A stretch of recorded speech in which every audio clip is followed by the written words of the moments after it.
Bakwethu siyadibana njalo kuleli viki kuhlelo lwethu lamaviki wonke buza iBhayibheli kuphendule olwamukelayo ngumfundisi uEsindlovu ngiphahlwe izimpofu ezimbili amajaha kompofu CK lo OP ngizathi basamukele. Siyabonga mfundisi. Salibonani balaleli, siyahlangana njalo uhlelo lwethu buza iBhayibheli kuphendule okhulumayo ngumfundisi umpofu CK. Salibonani balaleli, siyathokoza njalo ukuhlangana kuleli iviki lapho esikholisa khona ukufunda ilizwi likaThixo sindawonye.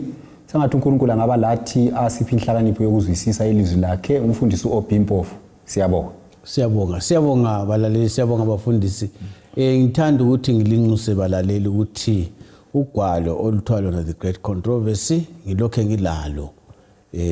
Bakhona bake banithinta, asithintane nini sibone ukuthi singancedisana njani. Ngilalo ngesiLungu, ngilalo njalo ngolimi lwesiNdebele. Impikiswano enkulu phakathi kwaKristu loSathane. Silokho sikhangele incwadi kaSambulo. Namhlanje sikuSambulo 14. Sizacela umfundisi uCK Mpofu asifundele indimana ezokuqala ezinhlanu kuverse 1 kusiya ku5. Sifundele mfundisi. Siyabonga mfundisi.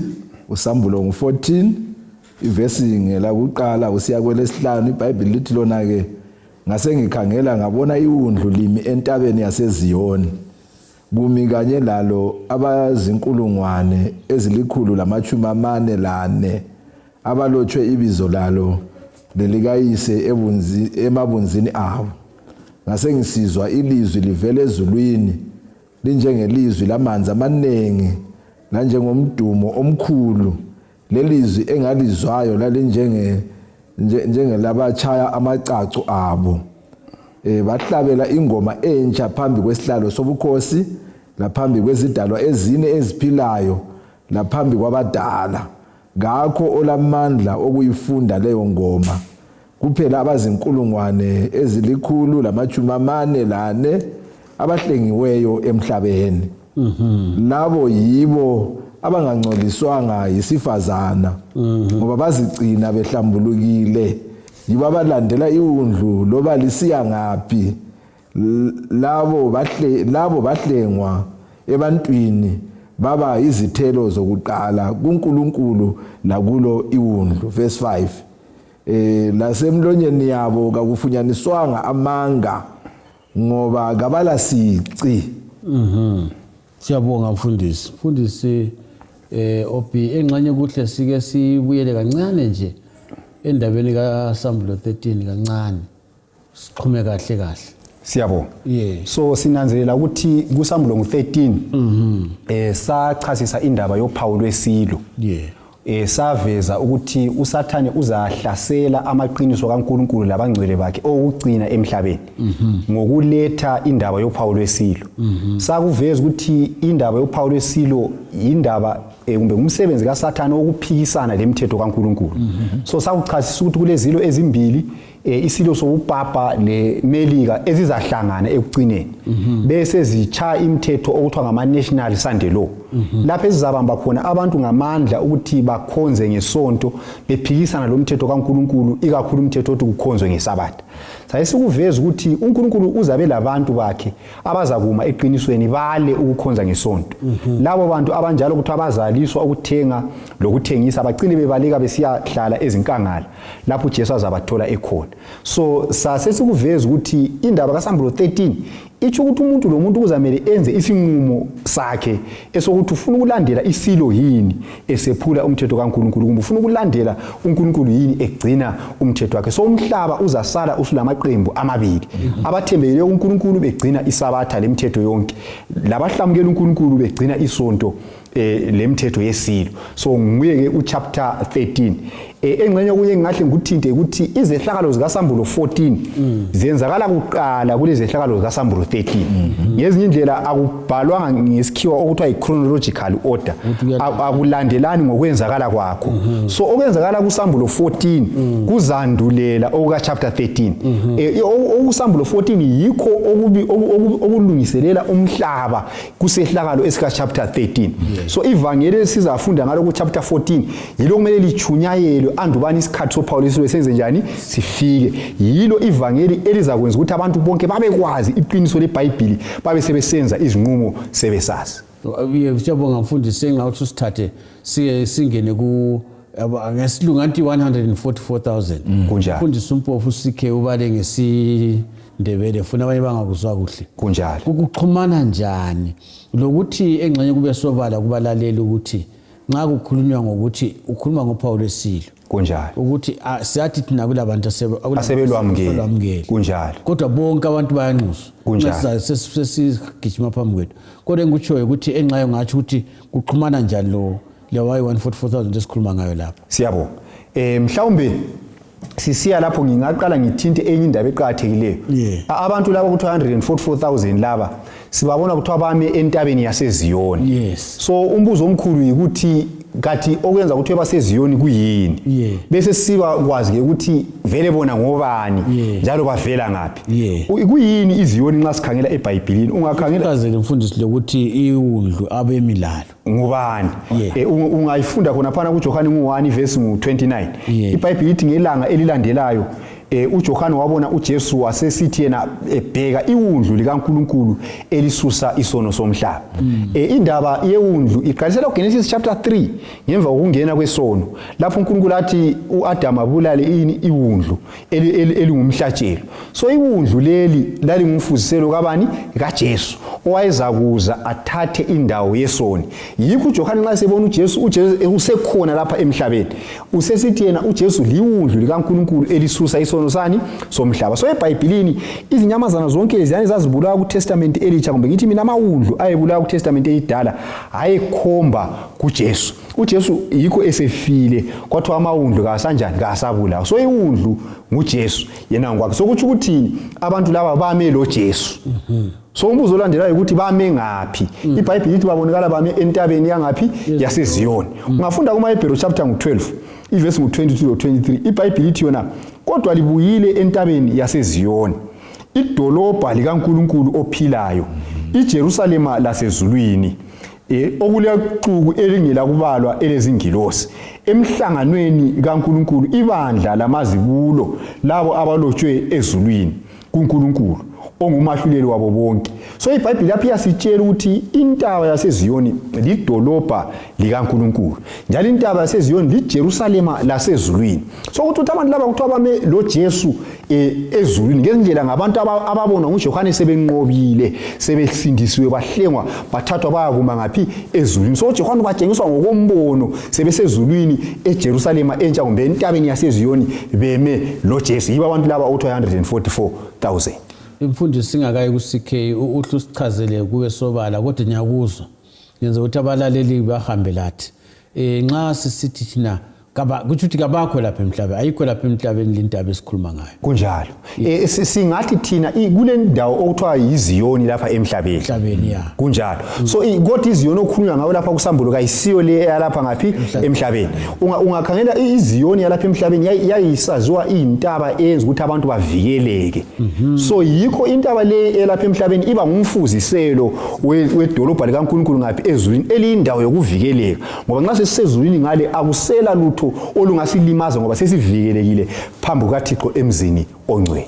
Enqenza zaphenduka mfundisi ukuthi ikakhulu ukuthi bemi lo Jesu kunjalo bemile wundlu kunjalo ukuma kwakhona ngicabanga sikho kokuqala kunjalo akuqaliseli phezulu uqalisela lapha emhlabeni. That's right kunjalo. Siyabonga mfundisi CK sincedise kakhulu ukukhangela i144,000 eqanjwa lapha ikakhulu siqhathanisa lo Sambulo 7 esike safunda khona ngayo thiba abalaleli bayakhumbula khonokho. Siyabonga mfundisi. Singathini ngizaphinda lapho kufunda bebese sicasisa lapha uSambulo 14 verse ngelika 1 iBhayibheli lithi ngase ngikhangela ngabona iwundlu limi entabeni yaseZiyoni kumi kanye lalo abazinkulungwane ezilikhulu lamajumi amane lane abalotshwe ibizo lalo lelikayise emabunzini.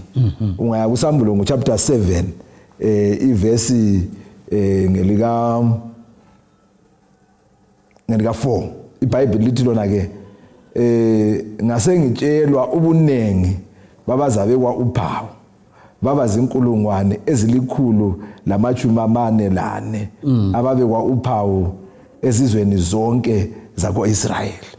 So nxa siqathanisa lapha uSambulo ngo-14 njengoba ke umfundisi uOpimpofu esekubekele laphana ukubana ke laba ngabanqobayo abanqobileyo ababonakala sebemile undlu entabeni yaseSiyoni ngale kuSambulo chapter 7 yibo ababekwa uphawu. So nxa babekwa uphawu ke sinanzelela ukuthi yibo abakhethiwe abangabakaNkulunkulu. So i144,000 yona le esithola kuSambulo chapter 14 lesithola kuSambulo chapter 7 verse ngelika4 ngabantu banye into yinye efananayo. Into efananayo. kuSambulo nje wezwa wayesembonweni uJohane uthi esembonweni uyayibonisa 144,000 abesesizwa ekucineni abesebona. So ngabantu banye bona labo enxa singakadluli mfundisi ebalaleli bayatshene ukuchasise abanye ke sesithona abantu abazasindiswa umhlaba wonke jikelele anti sile khathesi sabaphilayo was 7 billion 8 billion alright umhlaba wonke kambe yibo laba bodwa yina abantu abazasindiswa inombolo leyitshoni. Siyabonga mfundisi wami. Inombolo leyi ingumfuziselo ngolimi lwemzini sithi thina ayisiyo literal i-symbolic. Ngamanye amazwi ayisiyo leyana umfanekiso ayisiyo leyana singabala siqalisela ku1 size siyefika ku144,000 ingumfanekiso walabo abazasindiswa. Engcenye ngingangezelela khonapho ukuthi ukukhulunywa lapha ukuthi ngamaqembu liqembu elilodwa abantu laba. kuSambulo ngu7 i144,000 ivezwa isesemhlabeni besalwa lo Satan besanqoba uSatan befakwa uphawu. kuSambulo ngu14 uJohane babona sebenqobile sebesezulwini. So uSambulo 7 uveza iqembu labantu abafanayo besemhlabeni. uSambulo 14 aveza abantu abafanayo sebesezulwini. Njalo inani leli njengoba ukukhulunywa ukuthi ngumfuziselo linani elimelele abantu abazathola nguJesu bephila. Nxa siya phambili zakuchasisa ukuthi ngabantu abazadlula phakathi kokuhlupheka okukhulu ongazayi kube khona emhlabeni. Enxa sizadingelile mfundisi ukudinga ukuthi engxanye siyakwazi isizweni sakoDani kuthiwa 12,000 sakobani 12,000 kuze kufike 144,000 kunjalo. Mhlawumbe engxanye kolilanga lizacasisela abalaleli ukuthi vele yona inamba leBhayibhelini imelelele indawo yayo yini kunjalo ngoba isikhathi inombolo zilomuthi ezikutshoyo kunjalo. Nxa sikhangela siyaphambili lapha kutshoni ukuthi kwale gama lika baba emabunzini lilotshiwe kuhambelana ngaphi lo phawu esilukhangelayo ebunzini lapha kuSambulo 7 la kuSambulo 14 emfundisi OP. Siyabonga. Ungakhangela futhi kufundiwe laphana iqula leli silithola kuSambulo 7 la kuSambulo 14. kuSambulo 7 kuthiwa babekwa uphawu ebunzini. Lapha kuSambulo 14 kuthiwa babe lebizo lika baba ebunzini. So kusitsho ukuthi kule ndaba yebizo le ndaba yophawu yikho esikubonayo laphana.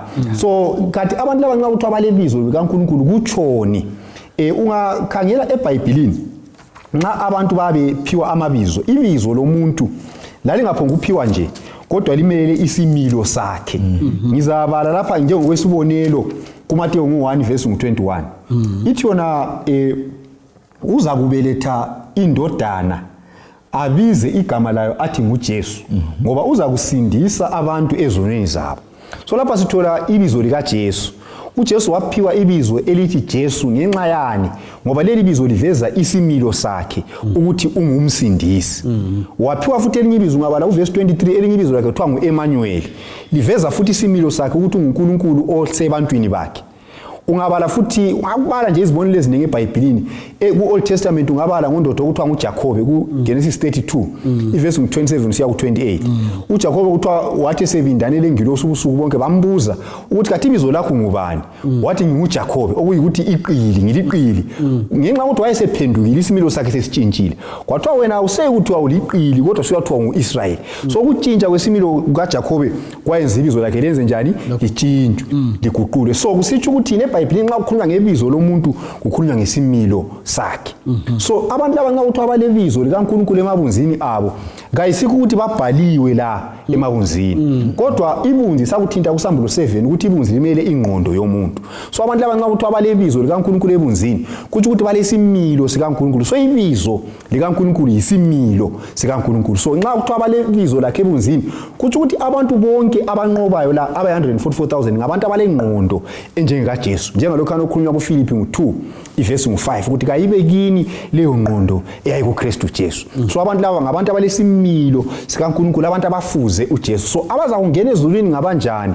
Ngabafuze uJesu, abalengqondo efana la kaJesu. So kuyafana xathu lo Paulo lana ukuthi abalufaka ngale kuSambulo 7. uPawu yisimilo sikaNkulunkulu kumbe imlayo kaNkulunkulu eveza isimilo sakhe.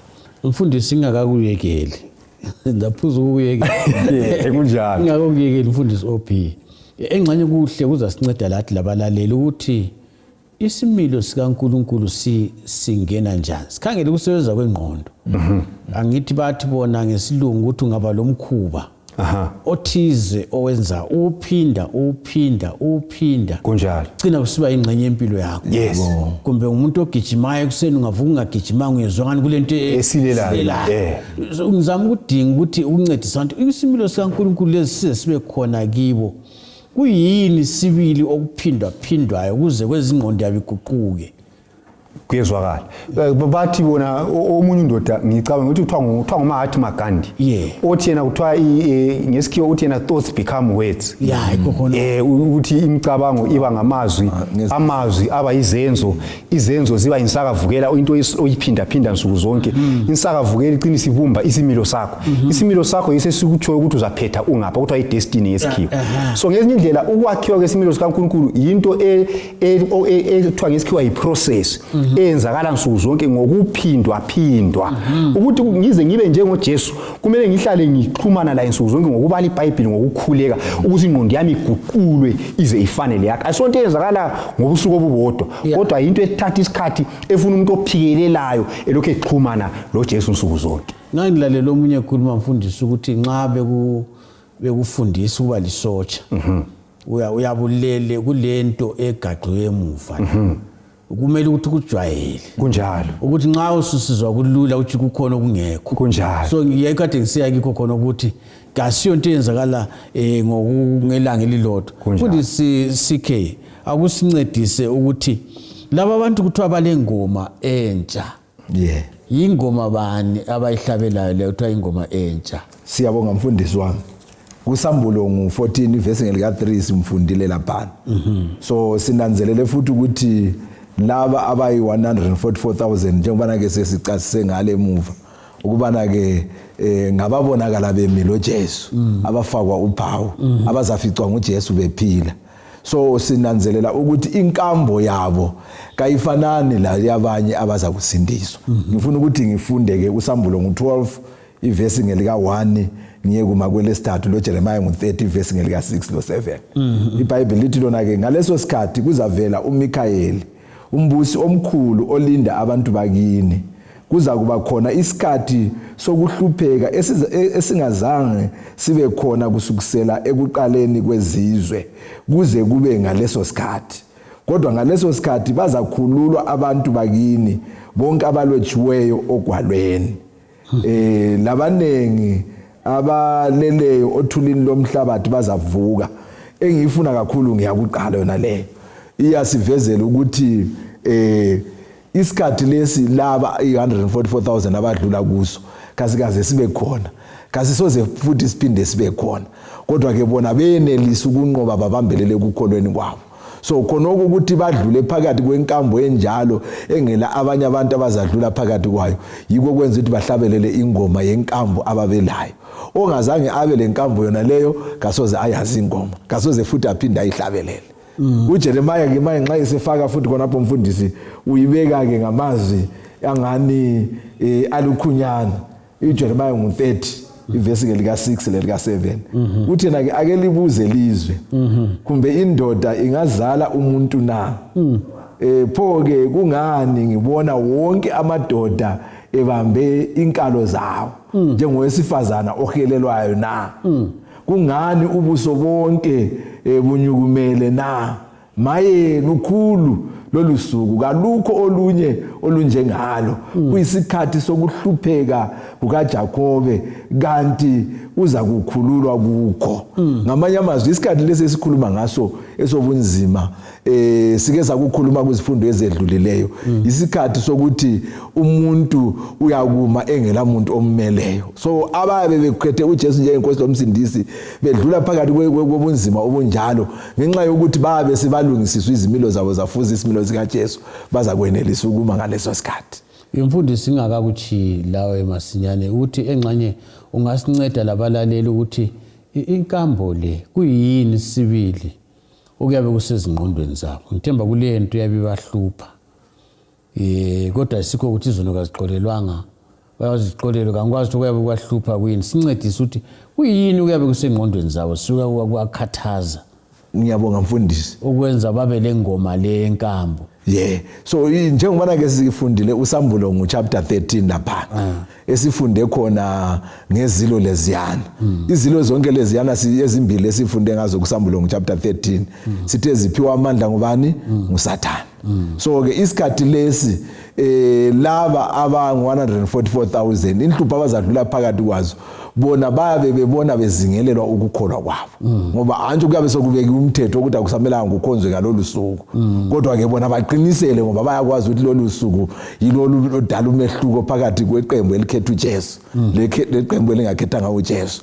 So nxa babe behlaselwa ngapha babe lokho bezikhathaza ukuthi kambe sizasila yini kodwa ke bazabambelele ukukholweni kwawo ngoba bekwazi ukuthi uJesu bamkhethile uza kuma labo kasoza abachi yikuDaniel ngalethe uMikaeli uzasukuma abakhulule.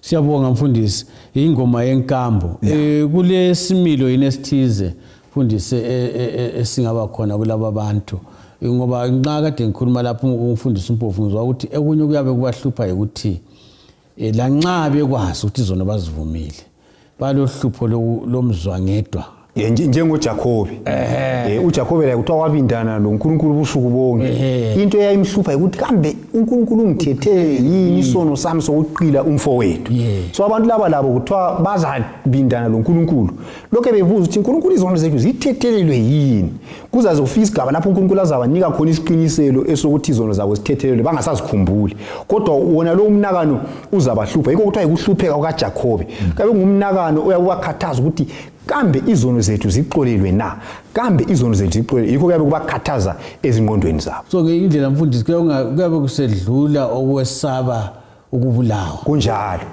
ukuhlupheka kwakhona akusoze kube ukuthi siyesaba ukuhlukuluzwa kuphela kodwa kabe ukuhluphekela lezi milo zabo ukuthi kambe uJesu nxa esephumile endaweni engcwele izono zithethelelwe yini umnakano ozabakhathaza. Kasemse sibaleka ngicela sibambe laphana ukungcoliswa isifazana siyabo kukhulunywa lapha ngesimilo salaba abantu ke okuthiwa 144,000 okwakuqala laphana kuthiwa abantu laba kabangcoliswanga ngowesifazana ngoba ngabesifazana bazintombi ezigcweleyo so sike sakuthinta kuSambulo 12 saveza ukuthi owesifazana eBhayibhelini umelele ibandla nxa sesiya phambili zathinta uSambulo 17 okhuluma ngowesifazana oyisifebe ongahlambulukanga omelele ibandla eliphikisana loNkulunkulu so abantu laba nxa kuthiwa kabazange bangcoliswe ngowesifazana kungumfanekiso njalo owesifazana lapha umelele inkolo zamanga kumbe ibandla eliphikisana loNkulunkulu so abantu laba kabavumanga ukuduhiswa zimfundiso zamanga bame eqinisweni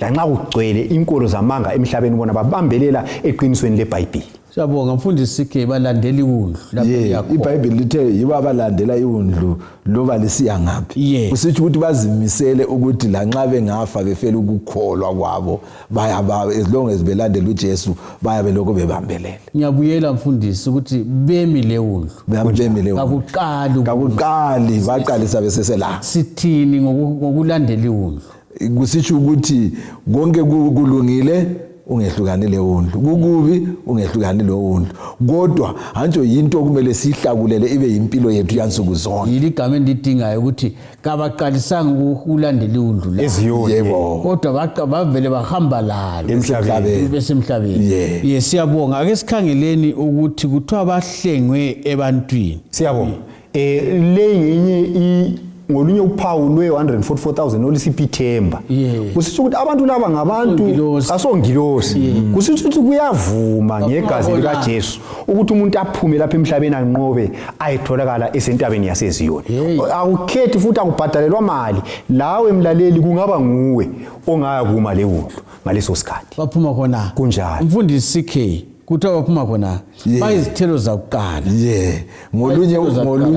ngolunye uphawu futhi leqembu lele 144,000 kusitsho ukuthi njengoba ke beyiba bazaficwa nguJesu bephila lapha bazaba yizithelo zakuqala zokuthi nxa konke kuphela batholekala lokho bebambelele kuJesu antsho izihlahla siyakwazi ukuthi izithelo kazivuthwa kanye kanye so i144,000 njengoba siyicasa iyasincedisa lapho ukuthi ayisibo bodwa abazasindiswa kodwa laba yibo abazaficwa nguJesu babe izithelo zakuqala bephila siyabonga mfundisi OP sesigijimela isikhathi ukhona kwakwengeza khonapho kuthiwa akutholakala amanga emlonyeni wabo ngananzelela ngesikhathi uJohane ibhala abantu abaningi babephika uJesu beqamba amanga ngenxa yokwesaba kodwa laba abantu kuthiwa la nxa kwakunzima njani bama bathi uJesu siyamazi nxa lisibulala sibulaleni azange baphika ukukholwa kwabo azange baqamba amanga ngenxa yokwesaba bami eqinisweni ngiyayithanda ingoma ethi qinisela eqinisweni lo kunjalo loba linzima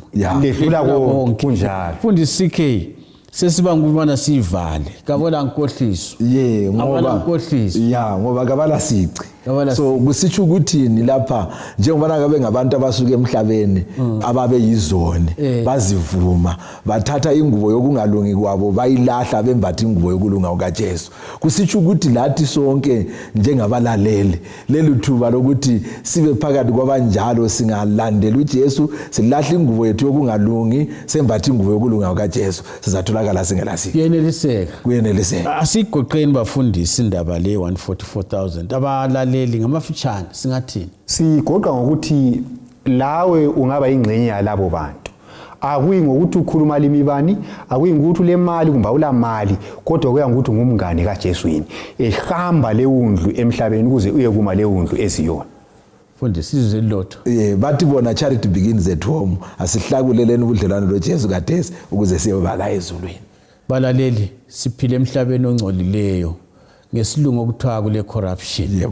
kodwa namba abazaphuma khona kona lomhlaba behlanzwe ligazi lewundlu nasi inqobe engizinika yona lengunika yona iba ingcenye yalabo bantu igazi likaJesu lilamandla ukuhlanza ubana lathi lawe lami sibe ingcenye yaleli iqule likhulunywa lapha siyekuma entabeni yeziyoni kungumthandazo wami sihlanganeni khona lapha endaweni efana nayo ngesikhathi esifananayo siyabonga